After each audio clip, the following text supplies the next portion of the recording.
I'm gonna give you the really abridged version of how I became a PT, which was, long story short, I injured myself really badly. Both knees, 2 different years, spent a lot of time in physical therapy, so I have been in the seat that a lot of you are in right now. So I absolutely understand where you're coming from and the need to get your knee better. So, kind of right off the bat, any questions about that? Okay. We have a really small group, so I do want this to be fun and interactive, so please feel free to interrupt me if you have any questions whatsoever. I think Jenna and Jen did a really good job of catching everybody, but on the back of your outlines, if you did not catch the QR code or if it did not work for you, that's just a second spot. It's the same system. You'll take a picture of it, and then you'll go ahead and you'll sign up, and you'll get everything, the free PDF with the pro tips and the tips and what we've talked about tonight, okay? All right, so let's jump into it. Who feels like they have an understanding of like the anatomy of the knee? Any? Okay, so okay. So probably pretty basic. There's 2 obvious different realms when we're talking about the knee. So there's the inside of the knee, and then there's the outside. This model does a really good job of showing you the inside of the knee, not so much the outside, but we're gonna talk about the inside first. So I'm sure a lot of you are here or have heard of either an ACL injury or a meniscus injury. Those seems to be the ones that are really popular right now, especially with pro athletes. They're also very common in people who are not athletes. That was my injury. So I had torn my ACL and my meniscus. And those meniscus sit right here. So that's those 2 little disc type spots that sit between your femur and your lower leg, your tibia. They have a number of jobs, including joint lubrication, shock absorption, helping guide and glide the movement of the knee, and they're really there for the knee's protection. Now, also on the inside, you have, does this bend? It bends, but you might not be able to see it as well. You have 2 ligaments, 2 of your main ligaments of your knee. That's your ACL and your PCL. I'll show it to you this way as well. That's the other common one that gets injured, is the ACL. Those ligaments are responsible for stopping excess motion forward and back of your leg. Now, what's on the outside is just as equally important as what's on the inside. So you have your MCL, very commonly injured if there's an injury to the meniscus or the ACL. It's called the unhappy triad. And it runs so close to everything that it tends to get injured. On the opposite side, you have your LCL. So those are the 2 ligaments that are going to stop the excess motion, and they're intact on this beautiful model, so I can't do it for you. But if they weren't, I could do this, and it would wiggle back and forth. I'll give you this leg. No, we're not going to test it. We're going to leave it alone. And then furthermore, on the outside, you have what would be right here would be your calf muscle. You also have your quads, and then again, what would be right here up top would be your hamstrings. Now, why I talk a lot about just the anatomy and the structure of your knee is because what's on the outside can sometimes make up for lack of strength on what's on the inside, but that doesn't work vice versa, if that makes sense. So a small tear in something like your meniscus or your ACL can be compensated for with things like physical therapy, with adequate strength of your hamstrings and your quads and your calf. However, if you have weak quad, if you have weak hamstrings, and you also subsequently get something like a tear of your PCL, your ACL, your meniscus, it's a little bit harder to manage, okay? So we are gonna talk about some common movements that people do every day, whether it's in sports or daily living, that cause knee injury. Now, this is going to be my first, if you're comfortable, raise your hand when I ask. Who is here because of a knee injury that they twisted on their knee? Anybody? Maybe. Okay. How about hyperextending your knee? Stepping down and feeling your knee go back or buckle? That's usually a common one. Okay. How about a direct blow? So, Oh, yes. okay, banging it into something, falling, car accident. That's what we're talking about there. And then there is also natural wear and tear. Typically, as we age, things do start to break down. Natural course does not mean that there has to be pain associated to that. So I do just want to clear that up right now. So your common injuries, again, raise your hand if you've had one of these or have one. A ligament sprain or tear of your knee. Okay, that's usually a common one too. How about a meniscus tear? Okay. Tendinopathy, so painful, inflamed tendons like your quads, your hamstrings, your calf. Okay. Fracture. Yeah. Okay. Patellar, what they call patellar grinding. So that's that crunchiness that you feel. Okay. Okay. Sometimes it's bothersome, sometimes it's not. Osteoarthritis. Okay. I got it all. And then how about anybody here because they had a childhood ailment of the knee, something like Osgood-Schlatters, growing pains, anything like that? Okay, that's usually not as common, so that's okay. Any questions about what I've kind of touched on? It's been very brief so far. No, okay. I have a question. I Yeah. think when I was a child, I had casts put on my legs because I had kind of like knock knees is what they called it. Yeah, absolutely. Yeah. So that can result from a number of different things. Sometimes that is from the anatomy of your thigh bone, your femur. It could be twisted. Your lower leg or your tibia can be twisted, or the knee joint itself can be somehow valgused or stressed or injured. Typically they'll go in, do you know, did they break the bone and reset it, or? I was so young and Okay. yeah, Yeah. I can't remember. Well, that would make the knee more prone to injury, so I'm glad that you brought that up. That's something that they call a Q angle. It's a measurement that they do between the hip, the knee, and the ankle.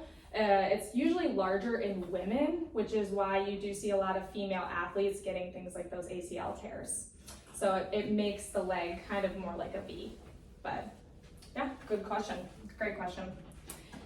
So obviously in a perfect world, you wouldn't have injury. You would know how to prevent it. It wouldn't be a problem. I'm going to talk about some of my top tips that will give you just a little bit of insight on things that you can do to either start your path to healing if you have a knee problem now, or get you just some of that prevention aspect, okay? So the first one is going to be to strengthen your hamstrings. So I'm usually not anybody's friend when I talk about having to strengthen something because nobody likes to hear that something is weak. But hamstrings, I would venture to say, are weak on a good majority of the population. Why that's important? So everybody usually thinks to do their squats, do their lunges, strengthen their quads. But if your quads are strong and your hamstrings are not, it's going to create a muscular imbalance at your knee. So what's going to happen is your quad is going to more readily kick in, which is going to cause that extension at your knee. So it's going to pull your knee into extension.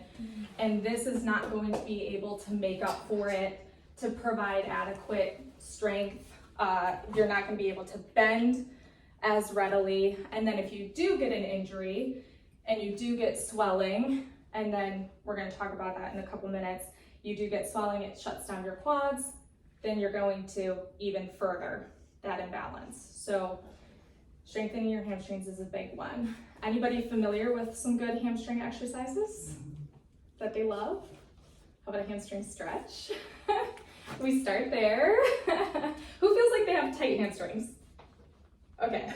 I was gonna say, I feel like most people should be saying that because most people have tight hamstrings. So a good way to stretch them is to lay flat on your back. At home, if you have a stretch strap, you can definitely use the stretch strap. That's the ones that look like the little loops. Or if you don't have that available, what you can do is roll up a beach towel, or you can get a belt and you can loop the belt so that it hooks over your foot, and then you're just going to pull straight up, okay? That's gonna be your kind of your first homework, because if they're not adequately lengthened, then strengthening them will be for not, because they have to be both long and strong. Are Yeah. we raising the leg or are we just You will holding it here? So you will actually raise the leg off the surface. Yep. What you want to do is raise it to the point where you feel like you can keep your knees straight. Okay, so if you raise it to the point where you feel it wanting to bend and buckle, that's not going to get the hamstrings, because once it bends, those hamstrings have shortened. Okay, great question. Thank you. Next one. This is another really big one, and these next 2 points are going to play off of each other.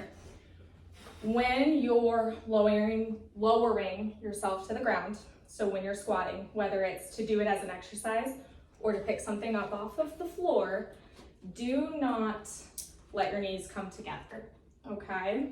So I know it's easier when you're going down to bring them in, because then that provides more stability. But what that's doing is it's adding stress, like you see on our model here. It's gonna add stress to that ligament, because your feet are staying planted, but ultimately your knee joint is still going in. So even when, like, some other examples of that would be like a forward lunge. If you're forward lunging and you notice you're kind of scissoring, or if you're walking and you notice the knees are coming together, one of the big factors there is my next point. You need to strengthen the outside of your hips. So one of the big reasons that our knees come together is because we don't have adequate strength on the outside of our hips. A really easy thing that we can do, if you stay for our screens tonight, is we actually look at your single leg balance. And what that'll tell us is if you're not able to hold that leg up, if it starts to dip, something like that, then the outside of that hip is just not strong enough. Did you have a question? No, Oh, that okay. does make sense, because I have terrible balance. Yeah. And it's because of it's the outside of the hip, that's not. Yes. It's often overlooked, and it's part of our everyday activities, because I don't think about it if I bend down. You know, I'm sure a lot of you don't really think about it if you bend down. You just kind of do it. And it's not usually one of those things until somebody points it out that you notice that your knees have been going together. A little trick that I like to do is, if you are training something like squats, what you can do is put a band, if you have access to a band, around your legs, because what'll happen is if you squat down and those knees come together, the band will slide down. So you want to keep the band up and around your legs. So, any questions? Okay. All right, so strengthen the lateral hip. The other one goes off of one of the things that we've talked about already, where it's an injury moment or something that you do that causes injury at the knee, and that is twisting. So twisting over a single leg, especially if your heel is down, will create a ringing kind of motion. And again, if our good knee ligament wasn't intact, I could show you. But it creates a ringing motion, especially for that meniscus. So it doesn't really take a lot of force for the meniscus to get injured. Sometimes they're problematic, sometimes they're not. Sometimes you can have an injury of the meniscus from something like twisting and go a while, and then symptoms kind of crop up later. So if you're thinking in the back of your head, like, yes, I can recall a time where I twisted or turned my body and didn't, what you really want to do is bring the rest of your body with you. But if you're thinking of a time where you've done that, you heard maybe a click, a pop, a catch, and then you started having pain, that could be one of the reasons why. So brings me to one of my last, what we call kind of common tips, and that is to do exercises in both weight bearing and non-weight bearing for your legs. There's a big difference in the mechanics of the knee in weight bearing versus non-weight bearing. So it is a hinge joint, which is the name of our class, Happy Healthy Hinge Joint. So it does have those two planes of motion where it bends and it extends. That's why it's called a hinge. Those are your two primary. There's also a little bit of rotation, but the big difference between weight bearing and non-bearing is which bone is moving over the other one. So when you're weight bearing, your femur is moving over your tibia. Okay, so you can imagine, not only are you adding gravity, but you're adding in your body weight, and you're adding in the largest bone in your body, moving over your lower leg. Okay, versus non-weight bearing. Non-weight bearing is something like if you're sitting on the edge of your bed and you're practicing kickouts, that's a non-weight bearing activity. That changes it up because then you have your lower leg or your tibia moving over your femur. Okay, so two totally different movements, meaning it's really important to strengthen in both of those planes. So that's all those different exercises, like I'm talking about if you lay on your belly and you do hamstring curls, that's fantastic because that is a non-weight bearing way to strengthen your hamstrings. But then you're also going to want to do, some extension, because if you're standing on this leg, your hamstrings are working. Same thing with a squat versus some kickouts. Okay, so both weight bearing and non-weight bearing, critical to keeping this joint healthy. Okay, all right. So last couple of tips. These are my pro tips. Pro tips are when we bring a little bit more physical therapy into it. And the first one is going to be that you need to have the proper shoe wear. So if you have had an injury before, I named the meniscus because that's one of the most common, especially because the meniscus is responsible for that shock absorption. If you've had an injury before though of the knee, it doesn't really matter. Get yourself a shock absorbing shoe. So you're gonna want just a little bit of an assist, a little bit of extra cushion to help pad and protect those knees. Now, you're going to want something that maybe has a little bit of like a foam base that'll help you absorb some of the shock, or if you've ever seen the Nikes that have like an air bladder underneath the shoe, those are really good too. It's just gonna depend on your personal preference. Some of those are heavier than others. So I encourage everybody to always go, try them on and see what you like, walk around in them, okay? The next one is to ice. Ice, ice, ice, ice, ice. I cannot say it enough. Ice, please, at the first sign of any swelling. So what happens, and I started talking about it before, is if you have any swelling that takes up extra space, right? And your knee is pretty superficial. You can touch it, you can feel the kneecap, you can feel the bones in it. There's not a lot of extra space. So if you have swelling that's taking up what little space there is, that's going to put extra pressure on these tendons. So right here is your quadriceps tendon. You can imagine if there's fluid pressing on it, it's not going to be able to contract efficiently whatsoever. So you're going to lose some of that external strength that you need to help stabilize your knee. So I don't care if it just feels a little bit tight, if it looks super swollen, or if it's the size of a watermelon. Anyway, ice, ice, ice, ice, ice, okay? I tried to keep this short because I did want to get to some screens tonight. So we're doing one of two things. So we are offering screens now where I'm going to stay. If you have a knee problem, we're going to briefly look at it. I'll be able to give you some recommendations based off what I'm seeing on the screen. Otherwise, we are also offering a lower body diagnostic. So if you have an issue, maybe that's stemming, like you have some knee pain, but you also have some hip or some ankle pain.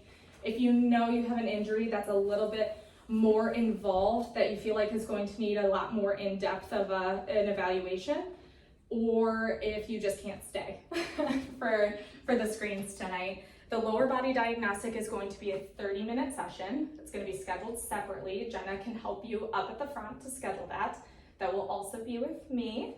And we'll be taking a look during that session at your hip, your knee, and your ankle. The nice part is you all are getting first come, first serve, because it's only open to this event or anybody who's registered and not able to come.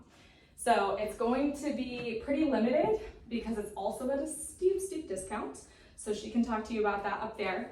But if that's something that you would like to take advantage of, that is something being brought into this class specifically, as well as the PDF that you're going to get from the QR code.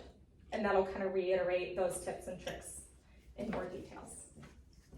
Any questions? I do. Yeah. My husband has osteoarthritis. Okay. And he's really the one who should be here. Okay. He had to work, so I came. Yeah. What exercises do you recommend for that? The same?